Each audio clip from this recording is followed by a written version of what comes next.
Hello, amazing parents, and welcome back to Graceful Parenting, the program where we talk about everything the Bible says about parenting. And I guarantee it's not what you're hearing in most churches.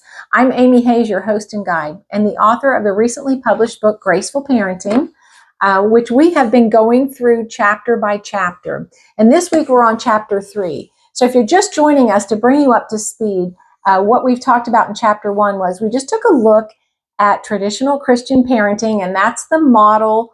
When I say traditional Christian parenting, what I'm talking about is that model where you're the authority as the parent, you tell your child what to do, and if they don't respond, then you punish them, and you just kind of wash, rinse, repeat, and do that over and over, hoping that they eventually learn to do what they're told. But if you have small children or big children or medium-sized children, and you've been using this model, you know how frustrating and ineffective it is.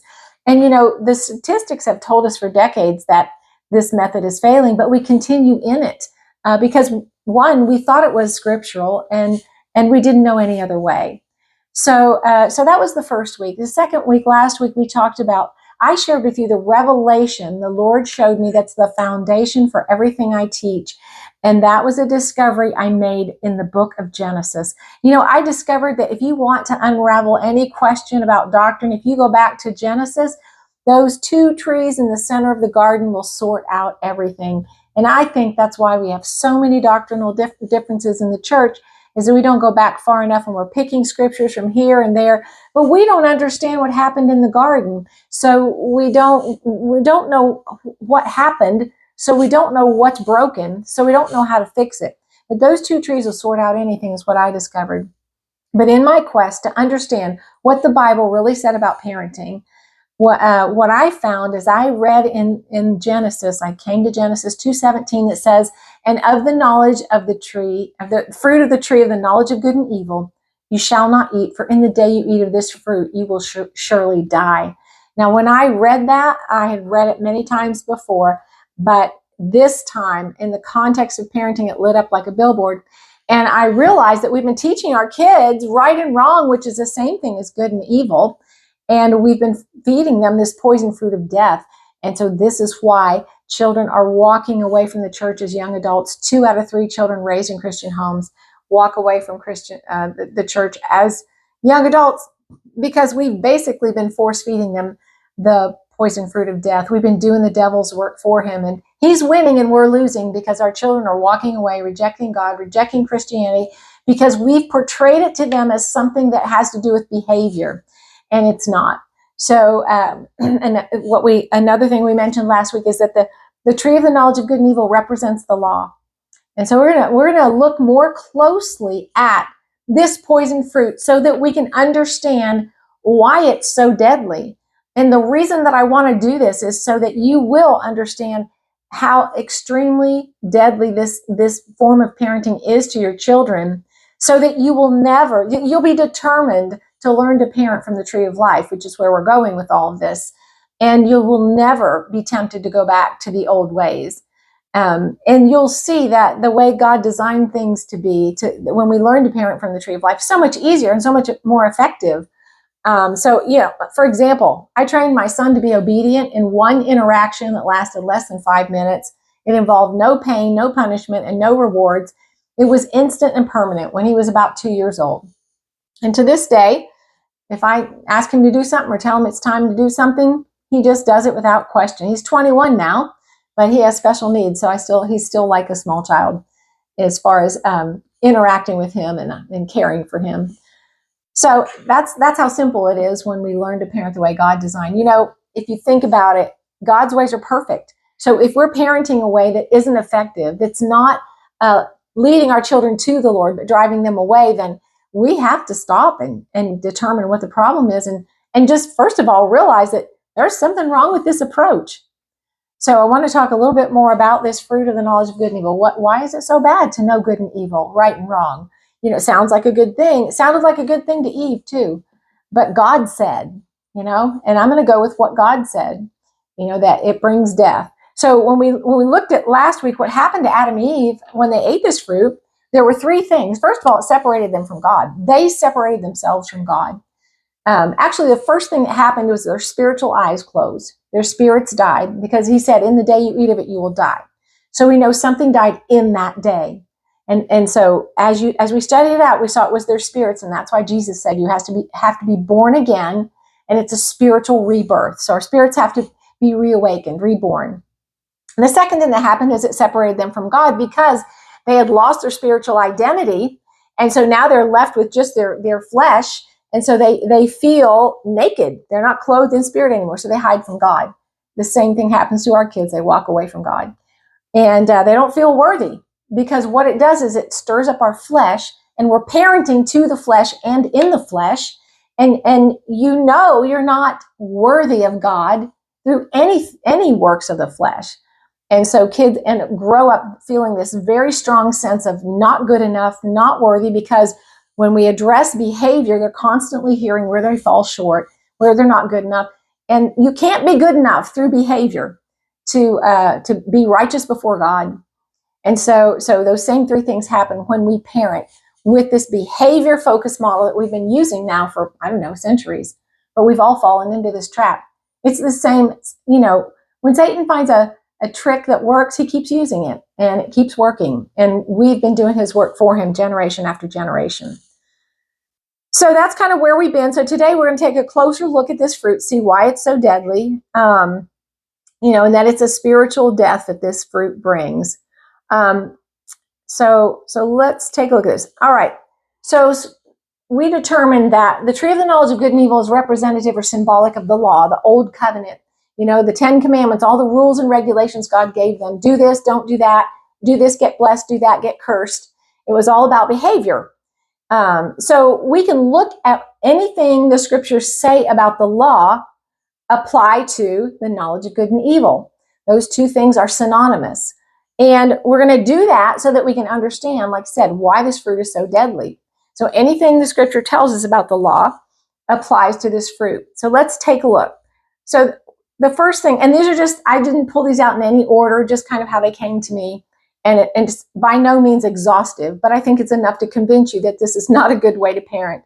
So the law, or the knowledge of good and evil, in Romans 3:20, it tells us why the law was given. The law was given to define sin. So Romans 3:20 says, for by the law is the knowledge of sin. Paul talks extensively in the 7th chapter of Romans about how before there was a law, there was no sin, because until you make a rule, you can't break it. Until right and wrong is defined and you don't know it, everything just is. Everything goes, right? So when the rules were given, when the law was given, now they could be broken. So now there is condemnation. So Paul says, where there's no law, there's no transgression. So what we're doing when we parent through this behavior focus, and we're addressing our children's behavior, defining it as good or bad, we're bringing them under the law, which is not a good thing. So the knowledge of sin. So the law was given to give us the knowledge of sin. 2 Corinthians 3:7 is an interesting verse. It calls the law the ministry of death, which confirms that, the knowledge of good and evil brings death, the law brings death. You see the correlation over and over through the scriptures of how these two things are synonymous. And I love the complete Jewish Bible that translates this verse. It says the Torah, it calls it the Torah of sin and death. So the Torah is the first 5 books of the Bible. It is what contains the law of Moses. And so that tells us right there that, the law brings sin and death. And so we can see how that correlates with the knowledge of good and evil that brought sin into the world and death. So let's see here. What else do we have? All right. So the second thing that we talked about, what happened when Adam and Eve ate this fruit, that it stirred up their carnal nature, their human nature. And so it arouses the flesh, or the sin nature. And Romans 7:5 tells us this. It says, for when we were in the flesh, the sinful passions which were aroused by the law were at work in our members to bear fruit to death. So that tells us right there that the flesh and the sinful passions of the flesh were aroused by the law. So same thing, when Adam and Eve ate that fruit of the knowledge of good and evil, now they know right and wrong, and they're judging through their human understanding. that aroused their sinful passions. So that confirms what we talked about last week, that this knowledge of good and evil, this way of parenting, it arouses the very thing that we're trying to prevent in our children, is that it's actually arousing. So we're creating their desire to do wrong, to sin, to go the wrong way when we parent from this perspective. So why does the law stir up sin? Well, here's the deal. The law, if you think of the law being rules, things that this is what you need to do and not do. Well, human beings were created for freedom, okay? So Adam and Eve, we all have that desire to be free. So when rules and restraints are put on us, we naturally push back. I mean, you think about it. The first thing that you want to do is what you're told not to do. I mean, if you've ever tried to go on a diet, that's why it's so hard, is because you're trying to change your behavior, but your desire is for that chocolate cake. So we were created to live from desire, to be free, to have desire fulfilled. You know, the name Eden means delight. You know, it was the garden of delights. And, you know, scripture tells us that God gives us the desires of our hearts. He desires to give us the desires of our heart. And I learned something interesting this week, that the word desire literally means of the Father. D meaning of, and sire meaning father. So our desires are of the Father. And so when someone tells us we can't have what we desire, we naturally push back. And that's what children are doing. They're born completely free of constraints. You know, anything goes. They don't know right and wrong, so they just, you know, it's free game. Everything they want, they go for it. And they're driven by desire. And we're going to talk about that in a future session, about how desire is not a bad thing. Desire is the fuel for all human endeavors. So when we have our desires restrained, we naturally push back. And that's why rules don't work. They're trying to control us from the outside in, and human beings being made for freedom and being made for desire fulfilled naturally resist. So when our children, you know, kind of push back and fight for their freedom, the sad thing is we call it rebellion. They're actually fighting for their freedom. When we try to parent them under the law, well, that's bondage, and they feel it, because when they come into the world, they're innocent. They're free of that bondage, and we try to put it on them. They naturally say, "No, I don't want that bondage," and we call it rebellion, and they're actually fighting for their freedom. So it's sad to me that we force feed our children this poison fruit of death, and they're gagging on it, fighting back, and we're saying no, and it's just really sad when you think about it and what we're actually doing.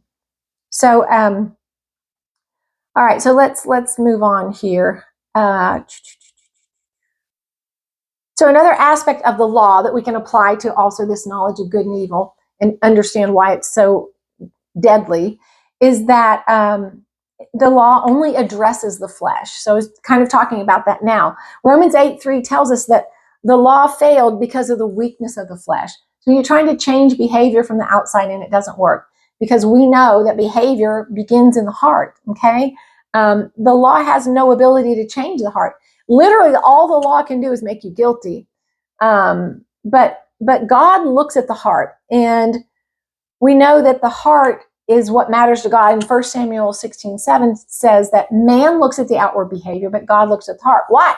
Because the Bible also tells us that all our behavior, all the issues of life, the words of our mouth, it all comes from our heart. That's where our identity is.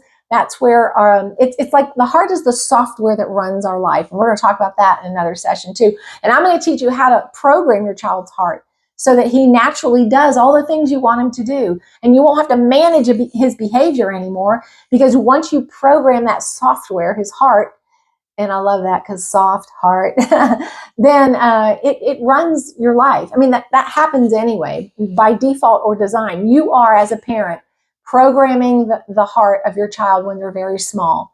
And so that's why when they're, little bitty, just starting to walk, and we start punishing them and, addressing them through behavior, we're programming them to believe that this is the way God is, and this is the way they're accepted or not through their behavior. And so we're literally programming their heart for this mindset of law. We're bringing them under the law, this behavior-focused living, and they think that that's how they're accepted by God too. And so it's super deadly because we do portray God to our children through how we parent them.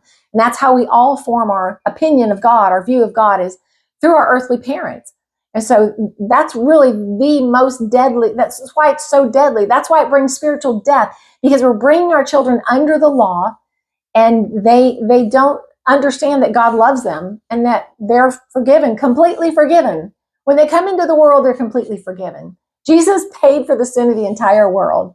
So stop expecting your children to pull their own weight, to carry their own sin. Jesus carried it for us. Start telling them who they are in Christ, which is the goal of parenting. Excuse me, my throat gets really dry. So we need to learn to address the heart, which is what God looks at. I mean, it's with the heart that one believes unto righteousness. So we're completely ignoring the heart, and we are addressing the flesh. And the flip side of that is that the ones that do well and follow the rules, well, they end up in pride or failure, because if you're good at keeping the rules, then you think you're all that in a bag of chips because you're good at that. And it's a self-righteousness to where you think that you're accepted by God because you're really good at following rules. I thought that was how I would be accepted by God. I was raised in religion, and follow the rules and God's happy with you, and if you don't, he's not. And so I always tried to be the good girl. But that doesn't last very long. How long do you have to go through life to realize that you're not that good? And I broke a lot of big rules very quickly in my life. And so I was desperate for another solution. I knew that there wasn't any way I was going to please God through my own righteousness. Let's see here. So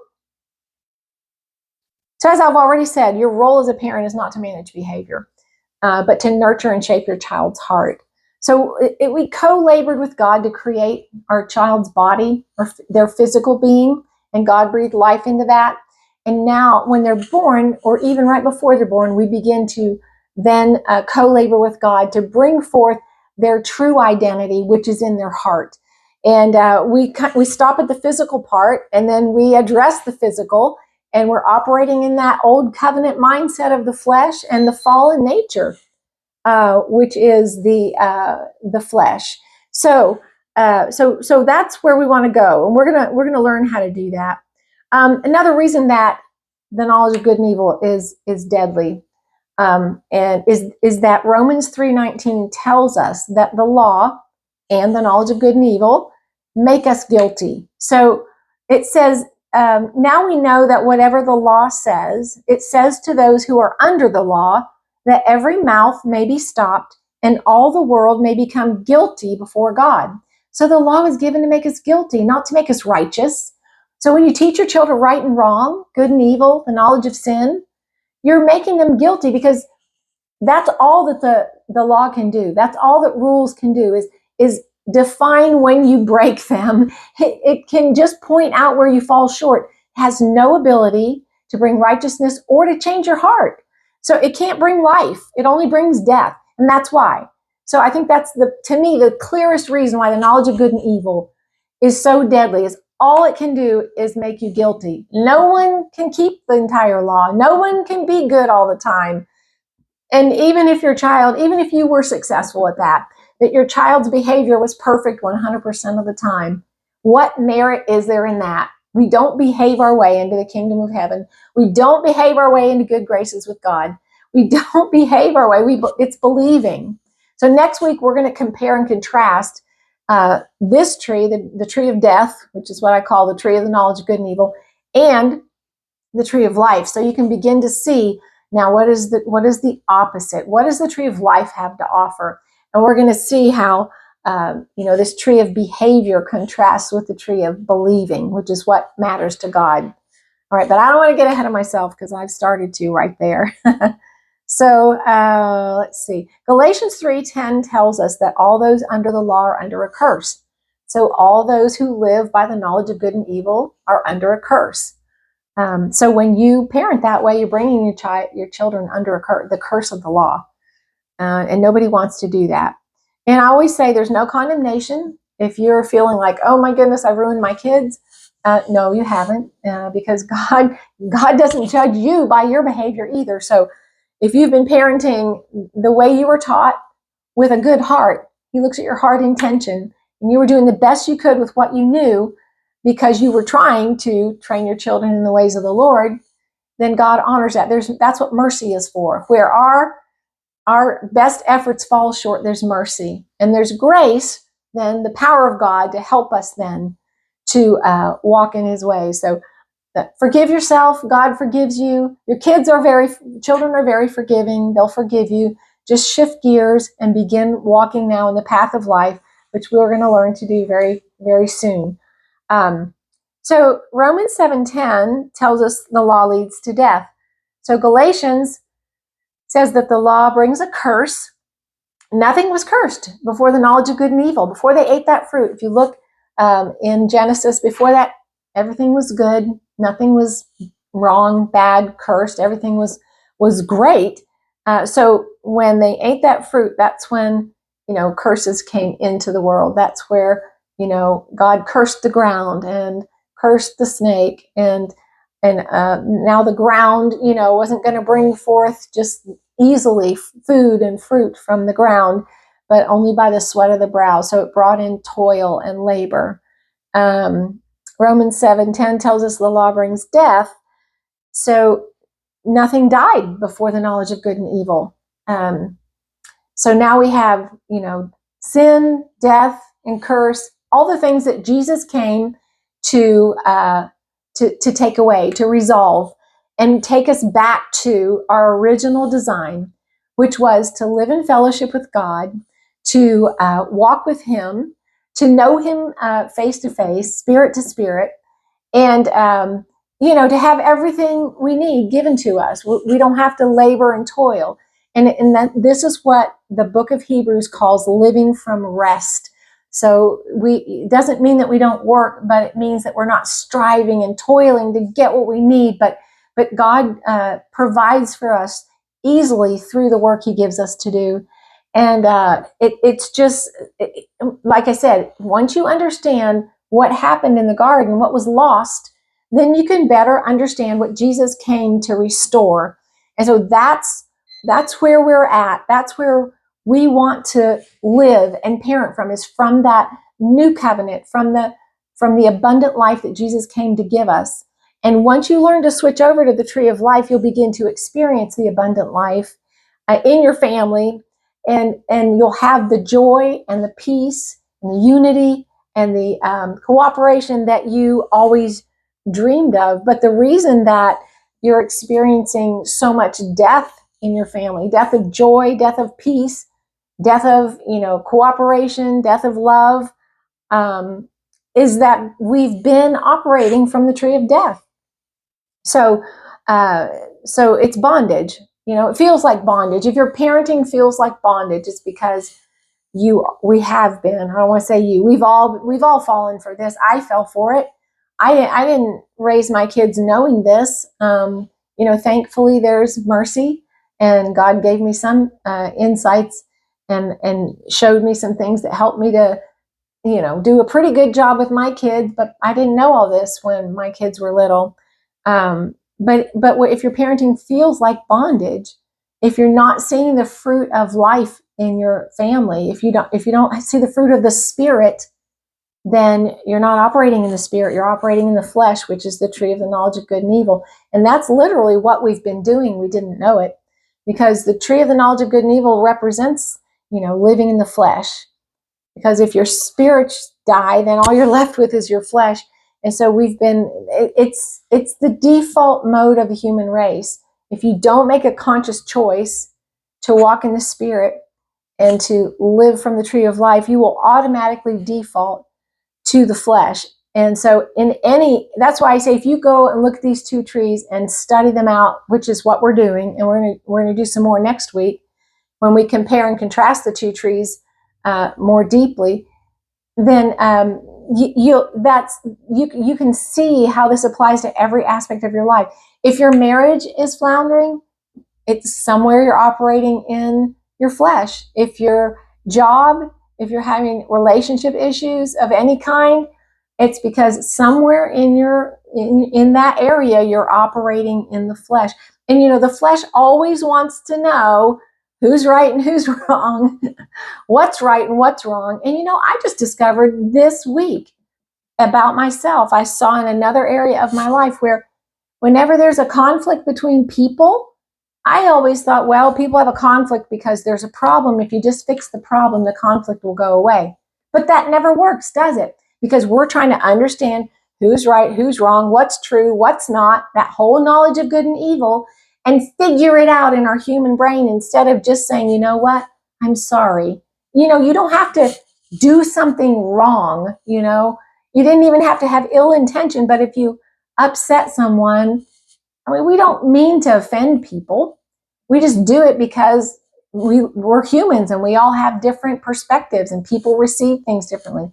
You just say, I'm sorry. I'm sorry I upset you. Doesn't mean that you were wrong, because we get that mindset, well, if I say I'm sorry, that means I was wrong and they were right. No, it just means that you're going to operate at a higher level instead of that flesh level that wants to know who's right and who's wrong and sort things out. So I realized I caused myself a lot of agony in the relationships in my life because I never learned to just say, you know what, I'm sorry, I didn't mean to upset you. So, but that's how we do as human beings. We all fell in Adam, and so we naturally operate in that knowledge of good and evil. The whole world operates through the knowledge of good and evil. If you look at every system of the world, from the legal system, the medical field, the schools, if you do what's expected, you're okay. But if you don't, there's some sort of punishment or fine or whatever. I mean, in school, kids go to school and it's reinforced. If they do what the teacher says, they get good grades. If they don't, they fail. So it's all around us. The whole world operates this way. So it takes a very conscious effort to shift gears. So I hope this has helped you understand why this knowledge of good and evil is such a deadly way to parent. And next week, we're going to look at the two trees and compare and contrast them so we can understand what the tree of life has to offer us. So until then, take care and God bless, and I'll see you next week.